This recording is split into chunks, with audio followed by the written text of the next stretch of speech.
Hello everyone, my name is Narendra Kumar and I welcome you all at the Chandigarh Career Group. So guys, आज जो है हम 30th of April के important current affair को कहीं ना कहीं जानने की कोशिश करेंगे। ये जो मेनली जो वीडियो है ये किन एग्जाम्स के लिए इंपॉर्टेंट है? कंबाइंड डिफेंस सर्विस जिसको हम CDS एग्जामिनेशन कहते हैं, CAPF examination, central arm police force examination, national defence academy NDA examination, short service commission, SSC examination और कहीं ना कहीं जो स्टेट पब्लिक सर्विस कमीशन है, इनके लिए ये जो करंट अफेयर हैं काफ़ी रेलिवेंट होने वाले हैं। तो गाइज ये जो वीडियो आती है डेली आपको जो है 12 बजे ये वीडियो देखने को मिलेगी, राइट। और जो है अभी टाइम हो रहा है 12:03 और अब से ये वीडियो स्टार्ट हो जाएगी और अराउंड जो है 12:30 से 35 मिनट के बीच बीच में हम क्या करेंगे, इस वीडियो को कंप्लीट करने की कोशिश करेंगे।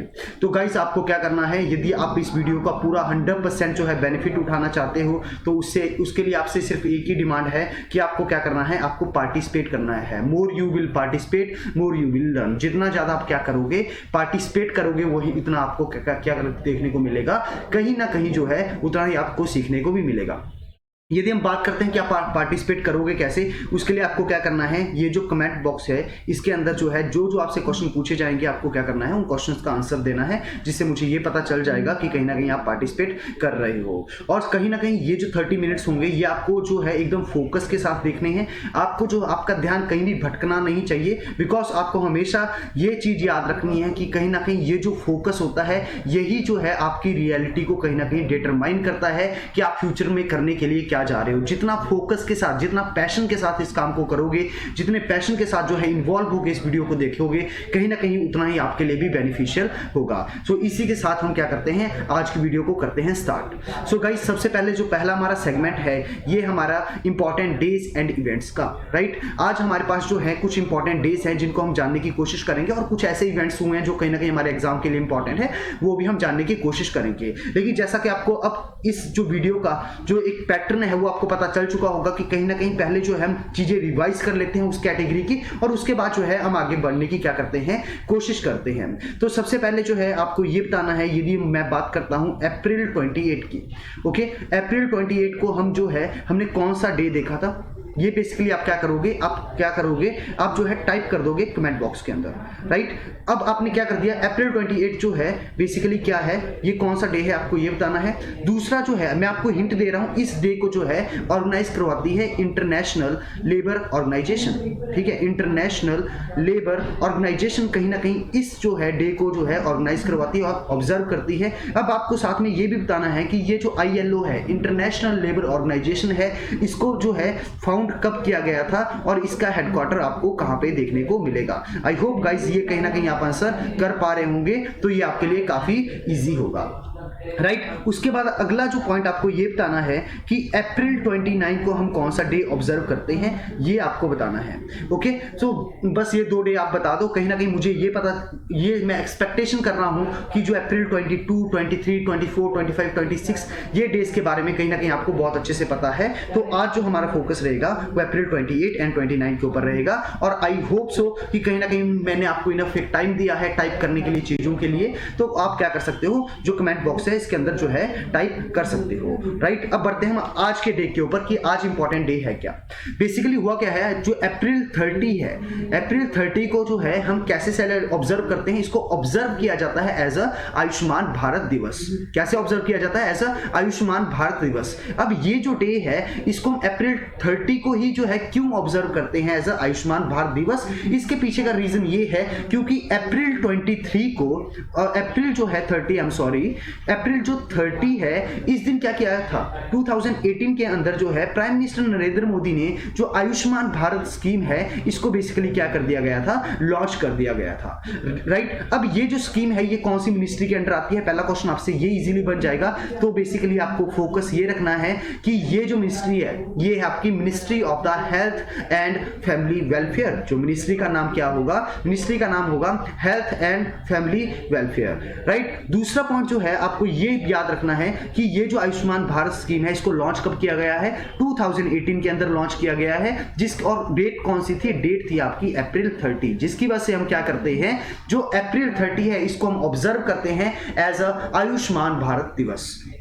अब ये जो आयुष्मान भारत जो स्कीम है बेसिकली ये है क्या स्कीम, आपको ये जो है कहीं ना कहीं समझने की कोशिश करनी पड़ेगी। अब ये बेसिकली जो स्कीम है ये किसके ऊपर फोकस करती है, ये कहीं ना कहीं हेल्थ एंड वेलनेस के ऊपर फोकस करती है, राइट। ये बेसिकली क्या करती है, हेल्थ एंड वेलनेस के ऊपर फोकस करती है, किसका, जो हमारे पुअर पीपल हैं उनके ऊपर, राइट। तो ये जो स्कीम है ऐसा माना जाता है कि वर्ल्ड की एक मतलब लार्जेस्ट हेल्थ कवर स्कीम है। इसमें क्या किया जाता है, इसमें जो है बेनिफिशरीज जो भी होते हैं उसको जो है फॉर एन एग्जाम्पल एक फैमिली है, राइट, और एक फैमिली है, इसमें जो है हम क्या किया जाता है, एक फैमिली को जो 5 लाख रुपए का जो है एक इंश्योरेंस, हेल्थ इंश्योरेंस कवर दिया जाता है, राइट। यदि हम बात करते हैं इस स्कीम की, यहाँ पे जो बेनिफिशियल को चूज किया जाता है, किसके बेसिस पे चूज किया जाता है, जो हमारा सोशो इकोनॉमिक सेंसस होता है उसके बेसिस पे जो हमें लगता है कि पुअर पीपल है उनको जो बेसिकली हम क्या करते हैं, टारगेट करते हैं।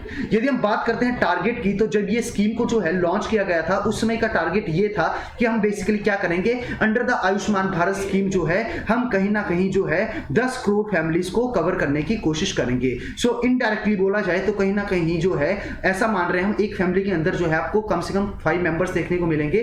तो ये जो स्कीम है ये 50 करोड़ जो पीपल है इनको इसको कवर करती है। दिस इज द रीजन ये जो स्कीम है आयुष्मान भारत स्कीम है ये कहीं ना कहीं क्या है, it is one of the largest health cover in the world. आपको ये सारे के सारे पॉइंट याद रखने और एग्जाम के लिए ये जो स्कीम है काफी इंपॉर्टेंट है, बहुत बारी जो है यहां से क्वेश्चन पूछे गए हैं। सो आई होप सो आपको ये सारी की सारी बातें पता चली होगी, राइट। अगला जो है आयुष्मान भारत के रिलेटेड ही एक और जो है इनिशिएटिव है जिसको हम कहते हैं आयुष्मान मित्रा, ठीक है। इसका जो है आयुष्मान मित्रा बेसिकली ये इसलिए जो है एक इनिशिएटिव को स्टार्ट किया गया था कि आपको क्या करना है, जो हमारे अनएम्प्लॉयड जो लोग हैं इनको कहीं ना कहीं क्या किया जाए, जो हेल्थ सेक्टर के अंदर जो है एम्प्लॉयमेंट प्रोवाइड करवाया जाए।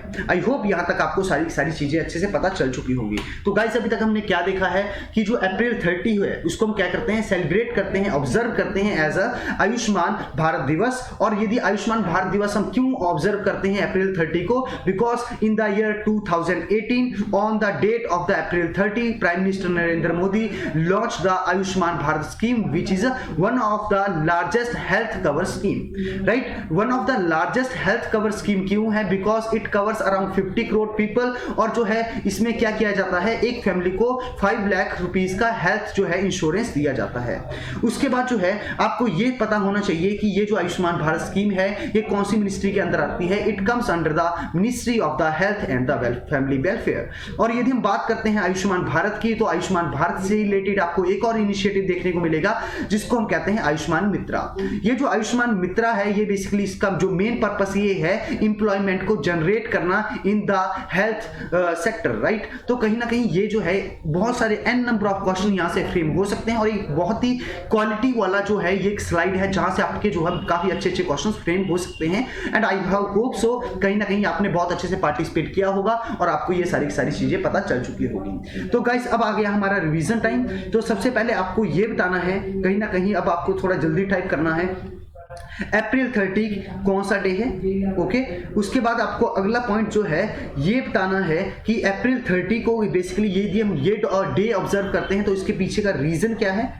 अगला पॉइंट आपको यह बताना है कि ये जो आयुष्मान भारत स्कीम है इसको लॉन्च कब किया गया और इसको कौन सी मिनिस्ट्री ने जो है लॉन्च किया है, ये भी आपको बहुत अच्छे से पता होना चाहिए। उसके बाद आपको जो है इसकी स्पेशल कैरेक्टरिस्टिक्स क्या है ये भी आपको अच्छे से बतानी है। और एक आयुष्मान जो इनिशिएटिव है ये है क्या, आयुष्मान इनिशिएटिव बेसिकली क्या है ये भी आपको बताना है। तो गाइस यदि आई होप सो अभी तक आपने टाइप कर दिया होगा और कहीं ना कहीं यदि आप इतना बता पा रहे हो, कॉन्ग्रेचुलेशंस टू यू। यदि आपने अपने 5 मिनट यहाँ पे इन्वेस्ट किए हैं तो कहीं ना कहीं आप 10 से 12 क्वेश्चन इजीली यहां से टैकल कर सकते हो, राइट। अब जो है हम अपनी अगली कैटेगरी की तरफ मूव करते हैं जो कि क्या है, awards, honour and persons in news, right. तो सबसे पहले जो है हुआ क्या है, एक का नाम आपको याद रखना है, इनका नाम है क्या, सोमानाथन। इनका नाम क्या है, सोमानाथन। सोमानाथन बेसिकली ये जो पर्सनैलिटी है ये है। अब जो है सोमानाथन क्या बन गया, हमारे न्यू फाइनेंस सेक्रेटरी बन गए हैं। ये आपको पॉइंट बहुत अच्छे से पता होना चाहिए कि क्या बन गए हैं, हमारे न्यू फाइनेंस सेक्रेटरी कौन है, ये है सोमानाथन। जहां पे भी हो आपको 2 से 3 बार इसको क्या करना है, रिपीट करना है मेरे साथ, ये क्योंकि जो आपके जो छोटे मोटे एग्जाम्स होते हैं इनके लिए काफी इंपॉर्टेंट ऐसे क्वेश्चंस हो जाते हैं। So who is the new finance secretary, तो आपको बताना है इसका आंसर क्या होगा, सोमानाथन, राइट। अब जो है दूसरी जो पर्सनैलिटी न्यूज में है इनका नाम क्या है, इनका नाम है मनोज दास। अब आपको पता है कि इनकी रिसेंटली क्या हो गई है, डेथ हो गई है। तो क्वेश्चन कैसे फ्रेम होगा, आई होप अब आपको बहुत अच्छे से पता चल चुका है कि जो क्वेश्चन फ्रेम होगा आपसे पूछा जाएगा कि जो मनोज दास हैं बेसिकली ये कौन सी फील्ड के साथ एसोसिएटेड थे या फिर कौन सी फील्ड से बिलोंग करते थे या इनका प्रोफेशन क्या था। तो ये बेसिकली क्या थे, ओडिया और इंग्लिश लैंग्वेज के अंदर जो है ये बेसिकली क्या लिखते थे, ये जो है चीजों को लिखते थे, राइट। बेसिकली ये क्या थे, ऑथर थे। आई होप आपको 2 पर्सनैलिटी के बारे में अच्छे से पता चल चुका है। एक का नाम क्या है, सोमानाथन, इनका नाम क्या है, इनका नाम है सोमानाथन। और दूसरी जो पर्सनैलिटी है ये कौन सी है, ये है आपके मनोज दास, राइट। ये कौन सा है आपके, मनोज दास। अब मनोज दास कौन सी फील्ड से रिलेटेड है, ये बेसिकली क्या है, एक ऑथर है। ये भी पॉइंट आपको बहुत अच्छे से क्या करना है, पता होना चाहिए। अगला जो पॉइंट ये है कि कृति कर्नाथ, बेसिकली थर्ड जो पर्सनैलिटी न्यूज में है ये है कृति कर्नाथ। ये बेसिकली क्या बन गई है, first Indian women to get the wild innovator award. इनको बेसिकली क्या मिल गया है, वाइल्ड इनोवेटर अवार्ड का जो है अवार्ड जो है इनको मिला है। तो अब एग्जाम के लिए क्यों इंपॉर्टेंट होगा, ये एग्जाम के लिए इसलिए इंपॉर्टेंट होगा क्योंकि ये बेसिकली क्या बने हैं, फर्स्ट इंडियन वुमेन बने हैं। तो जो भी फर्स्ट होता है वो कहीं ना कहीं आपके एग्जाम के लिए ऐसे ही इंपॉर्टेंट हो जाता है। तो आपको जो है अब इनका नाम याद रखना है। इनका नाम क्या याद रखना है, कृति कारनाथ। इनका नाम क्या है, कृति कारनाथ। और जो कृति कारनाथ हैं ये बेसिकली कौन सी जो है, इनको ये बेसिकली न्यूज में क्यों है, बिकॉज ये फर्स्ट वुमेन बन गई है जिनको क्या मिला है, वाइल्ड इनोवेटर अवार्ड मिला है। अब ये जो वाइल्ड इनोवेटर अवार्ड है ये बेसिकली क्या है, ये बेसिकली इसको जो है अवार्ड दिया किसके द्वारा दिया जाता है, वाइल्ड एलिमेंट फाउंडेशन के द्वारा। लेकिन ये पॉइंट आपको याद नहीं रखना है। और जो है कृति कारनाथ ना सिर्फ इंडिया की बल्कि एशिया की ऐसी फर्स्ट वुमेन बन गई है जिनको जो है वाइल्ड इनोवेटर अवार्ड मिला है। तो आपको क्या लगता है कि कहीं ना कहीं आपके एग्जाम के लिए इंपॉर्टेंट होगा या नहीं होगा, बिल्कुल इंपॉर्टेंट होगा। सो आई होप गाइस आपने यहां तक बहुत अच्छे से समझा होगा। हमने जो है 3 पर्सनैलिटी को देखा। पहले का नाम क्या है, समानाथन, राइट। ये समानाथन बेसिकली क्यों न्यूज में है, आपको अब क्या करना है, कमेंट बॉक्स में टाइप कर देना है। जो दूसरा पॉइंट क्या है, दूसरा पॉइंट आपको ये बताना है कि ये जो मनोज दास हैं ये बेसिकली कौन सी फील्ड के साथ बिलोंग करते हैं। जो थर्ड पॉइंट आपको ये बताना है, जो कृति कारनाथ है बेसिकली न्यूज में है क्यों। यदि आपने ये बता दिया कि ये बेसिकली न्यूज में है क्यों, तो जो है कहीं ना कहीं आपका अच्छे से रिवीजन हो चुका है। अब ये जो कृति कारनाथ है ये जो न्यूज में है, तो ये इसकी स्पेशलिटी क्या है, ऐसा क्या कर दिया इन्होंने जो है ये कहीं ना कहीं हमारे एग्जाम के लिए जो है इंपॉर्टेंट हो जाता है, राइट। आई एम एक्सपेक्टिंग कि कहीं ना कहीं आप ये सारे के सारे आंसर कर रहे होंगे। उसके बाद बढ़ते हैं हम अपने नेक्स्ट सेगमेंट की तरफ, जहां पे आपको क्या देखने को मिलेगा, जहां पे जो है आपको नेशनल इवेंट्स देखने को मिलेगा। और जो है आज हमारे पास कोई भी नेशनल इवेंट नहीं है। उसके बाद हम बढ़ते हैं अपने इंटरनेशनल इवेंट्स की तरफ, लेकिन उससे पहले जो है हम रिवीजन करने की कोशिश करेंगे, राइट। जैसा कि आपको पता है, अब यदि हम रिवीजन करने की कोशिश करेंगे तो सबसे पहले आपको यह बताना है कि ये जो इटली कंट्री थी ये न्यूज में क्यों थी, राइट। अब ये जो फ्रांस कंट्री है ये कौन सा बिल लेके आई है, उस बिल का आपको नाम याद रखना है। और यहाँ पे जो है एक तो आपको बिल का नाम बताना है, दूसरा आपको बताना है यहाँ पे कौन सी मूवमेंट चल रही थी, राइट। उसके बाद जो है अगली कंट्री कौन सी थी, अगली कंट्री जर्मनी क्यों न्यूज में थी, ये भी आपको बताना है, राइट। और उसके बाद जो है अगला पॉइंट जो है आपको ये बताना है कि यदि हम बात करते हैं किसकी, यदि हम बात करते हैं चाइना की, तो चाइना की यदि हम बात करते हैं तो रिसेंटली इन्होंने क्या किया है, मार्स के ऊपर अपना एक रोवर लैंड करवाया है। उस रोवर का आपको क्या करना है, नाम बताना है, राइट। आई होप यहां तक आपको बहुत अच्छे समझ में आ गया होगा। और जो है अगला पॉइंट आपको ये भी बताना है, इट्स गुड अपॉर्चुनिटी कि हम क्या कर सकते हैं, बेसिकली जो हमारे ऑस्कर अवार्ड है उसको बेसिकली हम क्या कर सकते हैं, रिवाइज कर सकते हैं। तो आपको ये बताना है कि जो बेस्ट मूवी थी ये कौन सी थी। उसके बाद आपको ये बताना है बेस्ट डायरेक्टर का अवार्ड किसको मिला है। इसके बाद आपको ये बताना है कि जो बेस्ट एक्ट्रेस कौन है। और उसके बाद आपको ये बताना है बेस्ट एक्टर कौन बने हैं इस बार, राइट। और आपको ये भी बताना है कि जो ऑस्कर है इसको और कौन से अवार्ड के नाम से जाना जाता है। आई होप यदि आप सारे के सारे आंसर कर पा रहे हो, कॉन्ग्रेचुलेशन माय डियर फ्रेंड, आपको कहीं ना कहीं बहुत सारी चीजें याद हैं और आप अपने कॉम्पिटिटर से बहुत आगे हो। उसके बाद जो है अब इंटरनेशनल डेवलपमेंट क्या है, सबसे पहले इस न्यूज को हम कवर करने की कोशिश करेंगे कि जो यूनाइटेड किंगडम है इन्होंने क्या कर दिया है, अलाउ कर दिया है ड्राइवरलेस कार्स को ऑन द रोड। बस इतनी सी जो इंफॉर्मेशन है इस more than enough for your examination. अब इसके ऊपर एक्स्ट्रा पीएचडी करने की जरूरत है नहीं कि ये जो ड्राइवरलेस कार चलेगी तो उसके प्रोस क्या होंगे, कॉन्स क्या होंगे, unless you are preparing for examination like UPSC और स्टेट पब्लिक सर्विस कमीशन, तो वहां पे जो है कहीं ना कहीं आपके मेंस के लिए काफी इंपॉर्टेंट हो जाएगा। लेकिन एज फार एज यदि हम बात करते हैं जो आपके जो है ऑब्जेक्टिव टाइप के क्वेश्चन आते हैं उनके लिए बस आपको इतना पता होना चाहिए कि ये जो ड्राइवरलेस कार को रिसेंटली कौन सी कंट्री ने अलाउ किया है, तो इसका आंसर क्या हो जाएगा, United kingdom. More than enough for your examination, right. तो ये कहीं ना कहीं पॉइंट आपको याद रखना है। अगला जो है क्या आएगा, अगला जो न्यूज है हमारे पास ये है कि IA 2013। अब जो है आपसे यहां से क्वेश्चन कैसे बनेगा कि IA 2030 बेसिकली क्या है, it was recently in the news, और ये बेसिकली क्या है, 3-4 आपको जो है घुमा फिरा के ऑप्शन दे दिए जाएंगे। तो IA 2030 बेसिकली जो है क्या है, ये जो है एक इम्यूनाइजेशन एजेंडा 2030 है, राइट। ये बेसिक IA से क्या बन गया, IA से बन गया, I से बन गया इम्यूनाइजेशन और A से बन गया एजेंडा 2030। अब ये इम्यूनाइजेशन से मतलब कि क्या, कहीं ना कहीं इम्यूनिटी को बूस्ट करने की बात की जाएगी and it is related to health. और जब हम यह हेल्थ की बात करते हैं तो इंटरनेशनल ऐसी कौन सी ऑर्गेनाइजेशन है जो हेल्थ के लिए रिस्पॉन्सिबल है, वो आपकी वर्ल्ड हेल्थ ऑर्गेनाइजेशन। तो ये जो है IA 2030 किसने लॉन्च किया है, इसको लॉन्च किया है आपके जो है जिनका नाम है वर्ल्ड हेल्थ ऑर्गेनाइजेशन, दूसरी ऑर्गेनाइजेशन है गावी और थर्ड का नाम है यूनिसेफ, राइट। ये सारे के सारे पॉइंट आपको पता होने चाहिए। More than enough for your examination. अब ये जो है इम्यूनाइजेशन एजेंडा बेसिकली इसको लॉन्च किया गया कब, जब हम वर्ल्ड इम्यूनाइजेशन वीक क्या कर रहे थे और जो है सेलिब्रेट कर रहे थे। ये जो वर्ल्ड इम्यूनाइजेशन वीक होता है ये बेसिकली कौन सा वीक होता है, जो आपका लास्ट, ठीक है, last week of the April. ये पॉइंट आपको क्या करना है, याद रखना है। जो last week of the April है it is observed as a world immunization week. So I hope आपको दो इंटरनेशनल इवेंट्स बहुत अच्छे से पता चल गए होंगे कि IA 2030 है क्या, और साथ में ही जो है रिसेंटली ऐसी कौन सी कंट्री है जिन्होंने क्या किया है, ड्राइवरलेस कार्स को जो है स्टार्ट कर दिया है, इनको जो है अलाउ कर दिया है। बस more than enough for your examination. So I hope यहां तक आपको बहुत अच्छे समझ में आया होगा।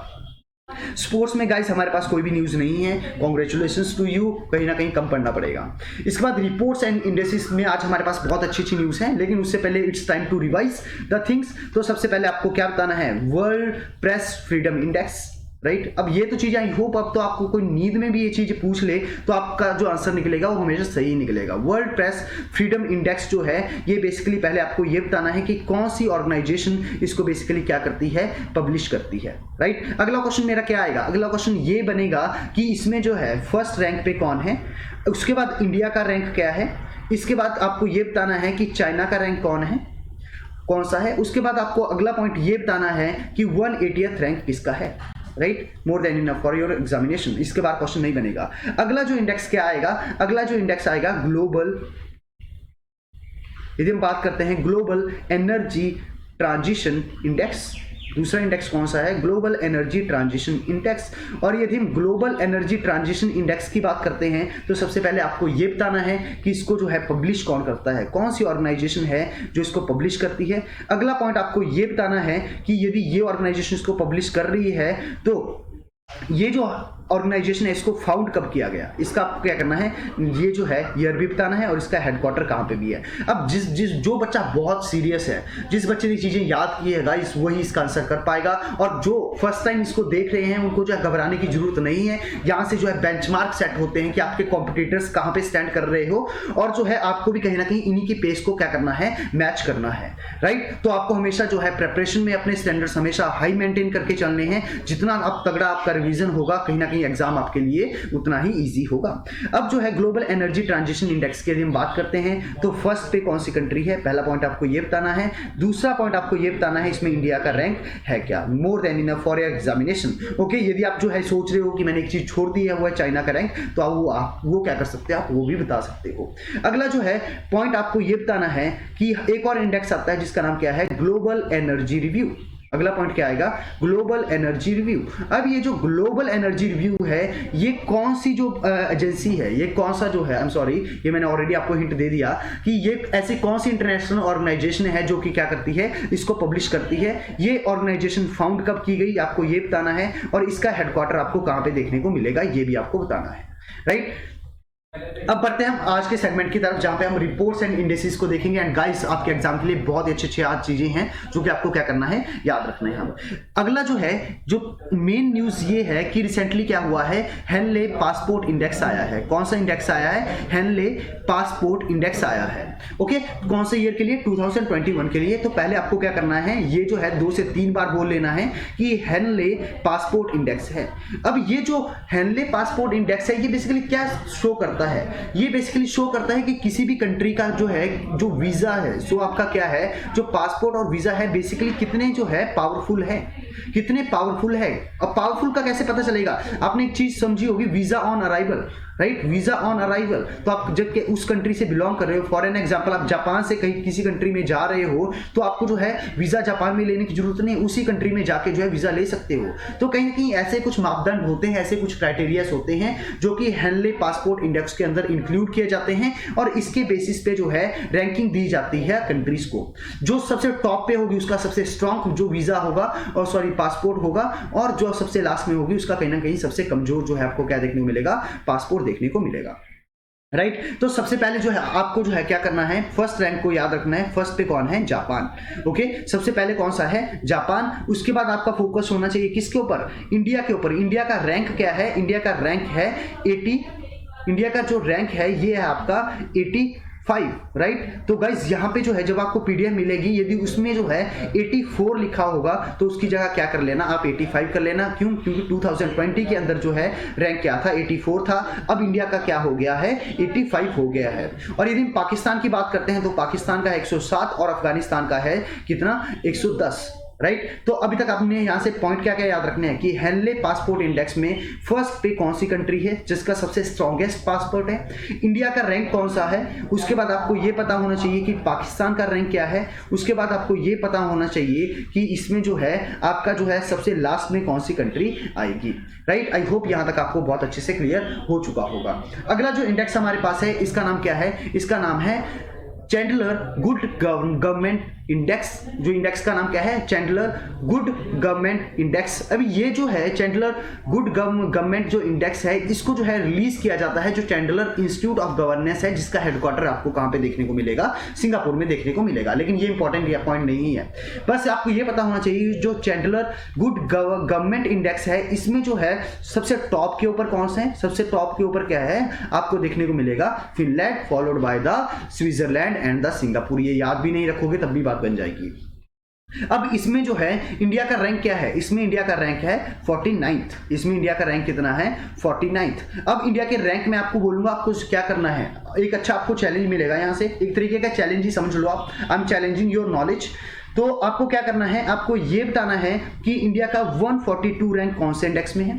इसके बाद आपको ये बताना है कि इंडिया का 87 जो है रैंक कौन से इंडेक्स में है। इसके बाद जो है आपको ये बताना है कि 85th जो रैंक है इंडिया का कौन से इंडेक्स में है। और अगला जो पॉइंट आपका ये बताएगा कि 49th जो रैंक है इंडिया का कौन से इंडेक्स में है, राइट? आई होप यहां तक आपको बहुत अच्छे समझ में आ गया होगा। तो इंडिया का जो 49th रैंक है ये किस में है? ये है चैंडलर गुड गवर्नमेंट इंडेक्स में। और जो है इसमें जो है टॉप कौन सी कंट्री कर रही है? टॉप कर रही है फिनलैंड। यदि हम पाकिस्तान की बात करते हैं तो पाकिस्तान आपको कहां पे देखने को मिल जाएगा? पाकिस्तान आपको 90th प्लेस पे देखने को मिल जाएगा। उसके बाद आपको यहां पे ये बताना है कि पाकिस्तान की यदि हम बात करते हैं किसमें, यदि हम बात करते हैं हेनले पासपोर्ट इंडेक्स में, तो पाकिस्तान का रैंक क्या है ये आपको साथ में ही क्या कर देना है, टाइप कर देना। श्रीलंका का जो रैंक है ये आपको कितना देखने को मिलेगा? ये आपको 74th पे देखने को मिलेगा। जो आपका नेपाल है ये आपका 92 पे देखने को मिलेगा। Not important for your examination. लेकिन यदि हम बात करते हैं ब्रिक्स कंट्री की, राइट? ब्रिक्स में बेसिकली आपको 5 कंट्रीज देखने को मिलेगी। एक का नाम क्या है? ब्राजील। दूसरे का नाम क्या है? रशिया। थर्ड है आपका इंडिया। फोर्थ है आपका चाइना। और फिफ्थ है आपका क्या? फिफ्थ आपको साउथ अफ्रीका देखने को मिलेगा। जो इसके जो है फाउंडिंग मेंबर्स कौन कौन से थे? फाउंडिंग मेंबर्स थे इसके, जो एक था आपका रशिया, एक था आपका चाइना और एक था आपका ब्राजील। ये तीनों ने मिलके क्या किया था? ये जो आपकी ब्रिक्स कंट्री थी इसको फाउंड किया था। बेसिकली ये पिक्चर में कब आया था? वैसे फाउंड इसको किया गया 2006 में, लेकिन ये पिक्चर में आता है 2009 में। ये पॉइंट आपको बहुत अच्छे से याद रखना है। अब जो है इसमें चाइना का रैंक क्या है? चाइना का रैंक है 140, जो कहीं ना कहीं शर्म की बात है। ब्राजील का है 67th, रशिया का है 48th और साउथ अफ्रीका का है 70th। मतलब कि क्या जो है, यदि क्रोनोलॉजी बनाई जाए ब्रिक्स कंट्रीज में, तो सबसे पहले आपको क्या देखने देखने को मिलेगा? सबसे स्ट्रॉन्ग पासपोर्ट आपको किसका देखने को मिलेगा? रशिया का देखने को मिलेगा। रशिया के बाद आपको किसका देखने को मिलेगा? उसके बाद इंडिया का। इंडिया के बाद आपको कौन सा पासपोर्ट देखने को मिलेगा? ये है आपका ब्राजील। ब्राजील के बाद आपको क्या देखने को मिलेगा? South Africa. और साउथ अफ्रीका के बाद आपको कौन सी कंट्री देखने को मिलेगी? चाइना आपको देखने को मिलेगी। तो यदि ऐसी क्रोनोलॉजी कभी बने तो आप इजीली क्या कर सकते हो? इसका आंसर कर सकते हो। अब गुड गवर्नेंस, यदि हम इंडिया की बात करते हैं तो हम जो है दिसंबर 25 को बेसिकली क्या करते हैं? हम ऑब्जर्व करते हैं as a good governance day. हम क्यों ऑब्जर्व करते हैं? क्योंकि इस दिन क्या होता है? इस दिन जो है आपको देखने को मिलेगा birth anniversary of the Atal Bihari Vajpayee, right? जो अटल बिहारी वाजपेयी थे, जो हमारे जो फॉर्मर प्राइम मिनिस्टर थे, वो भी जिनकी जो है जो आपकी डेथ एनिवर्सरी आपको कब देखने को मिलेगी? आपको 15 या 16 अगस्त के आसपास आपको देखने को मिलेगी, राइट? तो ये बेसिकली सारे के सारे पॉइंट आपको क्या देखने को मिलेंगे? आपको पता होना चाहिए। गुड गवर्नेंस जो आपका इंडिया के अंदर बात करते हैं या गुड गवर्नेंस डे की बात करते हैं तो हम जो है सेलिब्रेट करते हैं, ऑब्जर्व करते हैं हम दिसंबर 25 को। ये आपको एक पॉइंट याद रखना है। और इस दिन क्या करता है? जो ministry of the personnel public grievances and the pension जो मिनिस्ट्री है, ये बेसिकली क्या करती है? रिलीज करती है गुड गवर्नेंस इंडेक्स को। और कहीं ना कहीं ये बेसिकली क्या करती है? ये जो है स्टेट गवर्नमेंट और यूनियन टेरिटरी के अंदर गवर्नेंस कितनी अच्छी है, ये कहीं ना कहीं क्या किया जाता है? शो किया जाता है।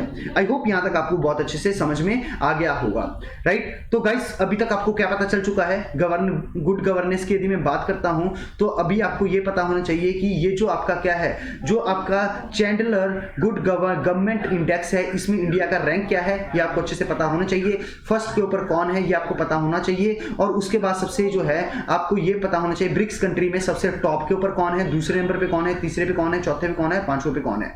अब अगला पॉइंट आपको ये भी पता होना चाहिए, जो गुड गवर्नेंस है ये इंडिया के अंदर ऑब्जर्व कब की जाती है? दिसंबर 25 को जो है ऑब्जर्व की जाती है। और इसी दिन क्या करता है? जो ministry of the personnel public grievances and the pension, जो ये जो मिनिस्ट्री है हमारी, ये क्या करती है? गुड गवर्नेंस इंडेक्स है, इसको बेसिकली क्या करती है? रिलीज करती है, राइट? ये आपको सारे के सारे पॉइंट अच्छे से पता होना चाहिए। और जो है राइट टू इंफॉर्मेशन एक्ट भी 2005 के अंदर हम इसीलिए लेके आए थे, कहीं ना कहीं क्या किया जाए और जो है गवर्नमेंट जो हमारी गवर्नेंस है इसको हम क्या कर सके? इनहेंस कर सके। और ये रहा गाइस ब्रिक्स के बारे में। ब्रिक्स के बारे में ऑलरेडी मैं आपको बहुत अच्छे से एक्सप्लेन कर चुका हूं, तो आई होप सो आपको सारा का सारा पॉइंट अच्छे से पता होंगे।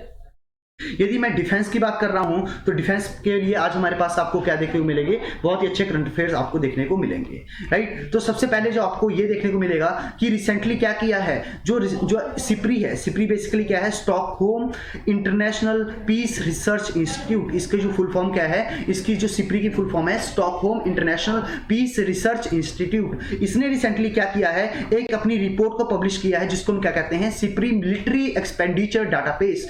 इस जो है रिपोर्ट के द्वारा कहीं ना कहीं ये शो करने की कोशिश की जाती है कि कौन सी कंट्री अपनी मिलिट्री के ऊपर कितना खर्चा करती है। और यदि हम जो है सिप्री मिलिट्री एक्सपेंडिचर डाटाबेस की यदि हम बात करते हैं तो इंडिया का कहीं ना कहीं जो है 3rd रैंक आता है। जो सबसे ज्यादा जो एक्सपेंडिचर करता है अपनी मिलिट्री के ऊपर वो है यूनाइटेड स्टेट्स। उसके बाद आपको क्या देखने को मिलेगा? चाइना आपको देखने को मिलेगा। उसके बाद इंडिया, फिर रशिया, फिर यूके। तो क्रोनोलॉजी आपको याद रखनी है। फर्स्ट पे आपको क्या देखने को मिलेगा? यूएस देखने को मिलेगा। उसके बाद आपको चाइना देखने को मिलेगा। उसके बाद आपको इंडिया देखने को मिलेगा। उसके बाद जो है आपको क्या देखने को मिलेगा? उसके बाद रशिया, रशिया के बाद कौन आएगा? आपका यूके आएगा। तो ये क्रोनोलॉजी को आपको क्या करना है? याद रखना है, राइट? इसके बाद जो है रिसेंटली क्या किया है? डीआरडीओ ने गोवा में क्या किया है? एक जो आपकी जो है एयर टू एयर मिसाइल है जिसका नाम क्या है? पाइथन 5। इसको बेसिकली क्या किया है? इसको टेस्ट फायर किया है। और ये जो है पाइथन 5 बेसिकली क्या है? जो मिसाइल है ये बेसिकली क्या है? ये हिट कर दिया है beyond the visual range, right? तो इसमें ये क्या है? इसका स्पेशल फीचर है। तो अब बस आपके एग्जाम के लिए जो है this is more than enough कि जो है आपकी पाइथन 5 जो है ये कौन सी मिसाइल है? एयर टू एयर मिसाइल है या फिर जो है आपको क्या देखने को मिलेगा? आपकी जो है सरफेस टू एयर मिसाइल है या सरफेस टू सरफेस मिसाइल है? तो पाइथन 5 क्या है? आपकी एयर टू एयर मिसाइल है। सो गाइस अभी तक आपको ये पता चल चुका होगा सिप्री के अकॉर्डिंग जो है इंडिया जो है अपनी मिलिट्री के ऊपर जो एक्सपेंडिचर करता है तो इंडिया का रैंक कौन सा है? फर्स्ट पे कौन है, सेकंड पे कौन है, थर्ड पे कौन है ये बताना है, फोर्थ पे कौन है और फिफ्थ पे आपको कौन देखने को मिलेगा।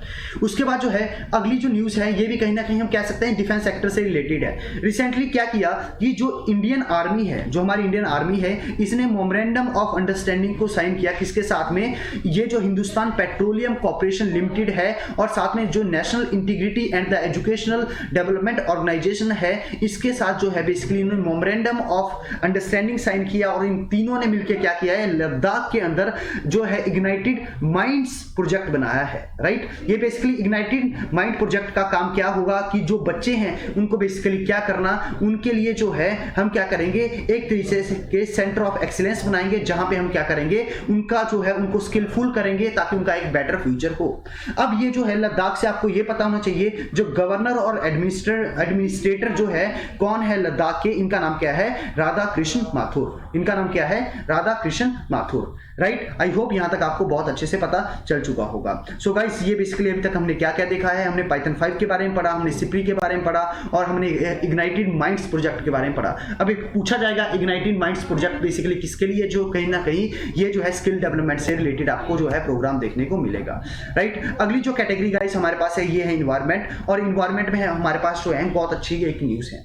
न्यूज ऐसी है कि रिसेंटली क्या हुआ है कि जो है आपके जो है क्या देखने को मिल जाएंगे, आपको जो है राइनोसोर्स देखने को मिलेंगे। कौन से, सुमात्रन राइनोसोर्स। अब इनमें बेसिकली क्या की जा रही है, एक प्रॉब्लम पाई जा रही है। इनके लिए क्या है कि इनमें जो है इनब्रीडिंग जो है काफी कम हो गई है, राइट। बेसिकली आपको दो टर्म सुनी होगी, एक है इनब्रीडिंग और एक है इंटरब्रीडिंग, राइट। इंटरब्रीडिंग होती है जब दो डिफरेंट जो है आपकी स्पीसीज जो है क्या करती हैं, बेसिकली जो है आपका क्या करती हैं, जो रिप्रोडक्शन करती है किसी न्यू स्पीसीज, उसको हम क्या कहते हैं, इंटरब्रीडिंग कहते हैं। इनब्रीडिंग होती है दोनों स्पीसीज सेम होगी और जो है वो रिप्रोडक्शन करती है, इसको बेसिकली हम इनब्रीडिंग कहते हैं। तो रिसेंटली एक जो है प्रॉब्लम जो है हमारे सामने आई है कि जो सुमात्रन राइनोसोर्स है इनमें बेसिकली क्या किया गया है, जो इनब्रीडिंग का लेवल है काफी लो जो है हो गया है। अब ये जो इनब्रीडिंग यदि कम होगी तो क्या होगा, इससे जो वो स्पीसीज है जैसे सुमात्रन राइनोसोर्स है इनकी जो है पॉपुलेशन इंक्रीज नहीं होगी, और यदि पॉपुलेशन इंक्रीज नहीं होगी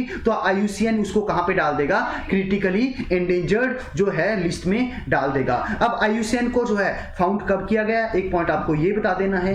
दूसरा पॉइंट आपको ये बताना है कि IUCN का जो है हेडक्वार्टर आपको कहां पे देखने को मिलेगा, राइट। आई होप यहां तक आपको बहुत अच्छे से समझ में आया होगा। और यदि हम बात मानते हैं किसकी, वर्ल्ड वाइल्ड लाइफ फंड के बारे में, ठीक है। अब आपको ये इसका भी बताना है कि इसका हेडक्वार्टर कहां पे है, फाउंड कब किया गया। ये बोल रहा है कि सुमात्रन और बोर्नियो जो है आपके क्या है, राइनोसोर्स है, इनकी जो पॉपुलेशन है सिर्फ 80 रह गई है, सिर्फ 80 रह गई है। तो कहीं ना कहीं दिस इज द रीजन, इसको कहां पे डाल दिया गया, क्रिटिकली एंडेंजर्ड जो है लिस्ट में डाल दिया गया है UN के द्वारा। यदि हम बात करते हैं डिफरेंट स्पीसीज की जो राइनोस की होती है, एक आपको क्या ब्लैक राइनो देखने को मिलेंगे, एक ग्रेट वन हॉर्न राइनो आपको देखने को मिलेंगे, अगले आपके सुमात्रन राइनो देखने को मिलेंगे, बोर्नियो राइनो देखने को मिलेंगे और जो है जावा राइनो देखने को मिलेंगे। लेकिन इंडिया के अंदर जो है आपको देखने को मिलेगा ग्रेट वन हॉर्न राइनो। और ग्रेट वन हॉर्न राइनो कहां पे पाया जाता है, सिर्फ और सिर्फ जो है इंडिया के अंदर पाया जाता है, और आपके एग्जाम के लिए सबसे इंपॉर्टेंट जो है टर्म भी यही है। यदि हम बात करते हैं ग्रेट वन हॉर्न राइनो के बारे में, तो ये बेसिकली उसकी पिक्चर है। तो आपको ये पता होना चाहिए यदि IUCN का स्टेटस क्या है, IUCN में जो है ये किस कैटेगरी में आता है, ये वनरेबल जो आपकी क्या है, वनरेबल जो आपकी क्या है कैटेगरी है, इसमें जो है इसका IUCN का स्टेटस है। और ये आपको कहां पे देखने को मिलेगा, ये आपको जो है काजीरंगा जो है नेशनल पार्क में वन हॉर्न राइनो की सबसे ज्यादा पॉपुलेशन आपको देखने को मिलेगी। और जो काजीरंगा नेशनल पार्क है ये आपको कहां पे देखने को मिलेगा, असम के अंदर आपको देखने को मिलेगा। आई होप यहां तक आपको अच्छे से समझ में आ गया होगा। तो गाइस अभी तक हमने क्या क्या देखा है, आपको ये बताना है कि जो आपके सुमात्रन जो राइनोसोर्स हैं इनका जो है IUCN स्टेटस है क्या, एक आपको ये बताना है। आपको जो है दूसरा ये बताना है वन हॉर्न राइनो का स्टेटस क्या है IUCN।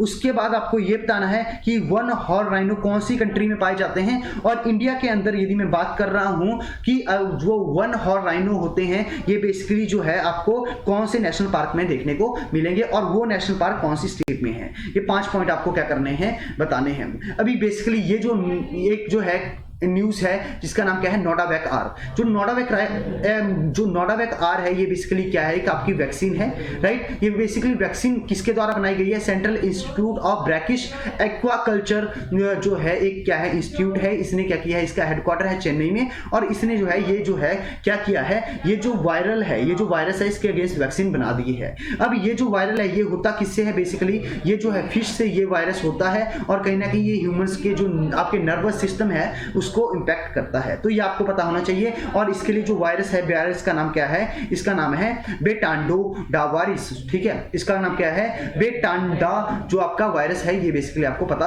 होना चाहिए। और ये बेसिकली मोस्टली जो है किसके कारण होता है? फिश के कारण होता है। Not much important for your examination, but कहीं से उल्टा सीधा क्वेश्चन पूछ ले तो आपको पता होना चाहिए। उसके बाद जो आप हम बात करते हैं सबमिट एंड कॉन्फ्रेंसेस की, तो हमारे पास कोई न्यूज नहीं है। साइंस एंड टेक में एक हमारे पास न्यूज है कि नोवा 01 बेसिकली ये क्या है? एक चाइना का रोबोट है जो बेसिकली क्या कर रहा है, जो आपकी स्पेस डेब्रिस होती हैं इसको जो है कहीं ना कहीं कैच करके उनको खत्म कर रहा है। बस आपको ये पता होना चाहिए। जो आपकी जो है क्या है, जो नियो 01 है, ये बेसिकली क्या है? आपका चाइना का एक रोबोट है जो कि क्या करता है? स्पेस डेब्रिस को कैच करता है। More important for your examination. So guys, this is all for this lecture and I hope you enjoyed the lecture. और आपको जो है यदि इस लेक्चर की जो है पीडीएफ चाहिए होगी, पीडीएफ आपको किस फॉर्मेट में मिलती है? आपको इस फॉर्मेट में जो है पीडीएफ देखने को मिलेगी। उसके लिए जो है आपको कहां पे विजिट करना है? आपको विजिट करना है जो चंडीगढ़ करियर ग्रुप का क्या है? टेलीग्राम चैनल है। अब ये टेलीग्राम चैनल का जो लिंक है ये मैं आपको डिस्क्रिप्शन बॉक्स में जो है प्रोवाइड करवा दूंगा। आप वहां पे जाके क्या कर सकते हो? वहां पे जाके ये जो पीडीएफ है इसको डाउनलोड कर सकते हो।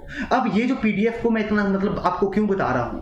क्योंकि कहीं ना कहीं जो है यदि मैं इस पीपीटी की बात कर रहा हूं, यदि मैं इसको आपको पीडीएफ में कन्वर्ट करके दूंगा तो कम से कम आपके जो है 30 से 35 पेज बन जाएंगे। इसलिए आपके लिए इतना प्रिंट निकलवाना कहीं ना कहीं बहुत एक्सपेंसिव हो जाएगा, राइट। तो इसलिए हमने क्या किया है, ये जो है 2 पेज के अंदर हम समराइज कर देते हैं ये सारा का सारा 30 से 35 जो पेजेस का कंटेंट होता है, जिसकी वजह से आपको क्या हो, यदि आप प्रिंट निकलवाना चाहते हो तो कहीं ना कहीं आपके लिए जो है आपकी जो है ज़्यादा उसके ऊपर पैसे वेस्ट ना हो, आपको कहीं ना कहीं एक्सपेंसिव ना पड़े, right. And I hope guys आपने ये कहीं ना कहीं सेशन इंजॉय किया होगा। और यदि आपको लगता है कि जो भी आपको स्कोप ऑफ इंप्रूवमेंट इस लेक्चर में लगता है कि हमें ये चीज़ इंप्लीमेंट करनी चाहिए, आप जो बिल्कुल जो है विदाउट एनी हेजिटेशन क्या कर सकते हो, कमेंट बॉक्स में बता सकते हो, ताकि हम क्या करें इस लेक्चर को और एक बेहतरीन लेक्चर बना पाएं। इसी के साथ जो है इस वीडियो को मैं करता हूं यहीं पे खत्म। Thank you so much.